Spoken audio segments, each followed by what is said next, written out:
ఒక దేశ ప్రధానమంత్రి అకస్మాత్తుగా కాల్పులకు గురయ్యారు.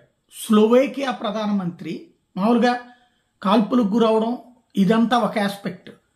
కాకపోతే స్లోవేకియా ప్రధానమంత్రి స్పెషల్ ఏంటంటే వరల్డ్ హెల్త్ ఆర్గనైజేషన్కి సంబంధించినటువంటి ఏదైతే వైద్యానికి సంబంధించినటువంటి అంశాలని తిరస్కరిస్తున్నారు ఆయన.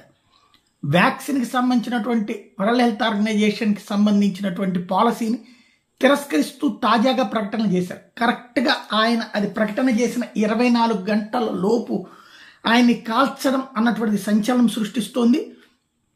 స్లోవేకియన్ ప్రైమ్ మినిస్టర్కి సంబంధించినటువంటి ఆ దృశ్యాలు ఇప్పుడు పెద్ద ఎత్తున వైరల్ అవుతున్నాయి. అక్కడ ఉన్నటువంటి వాళ్ళు ప్రధానంగా దీన్ని ప్రొజెక్ట్ చేస్తున్నారు.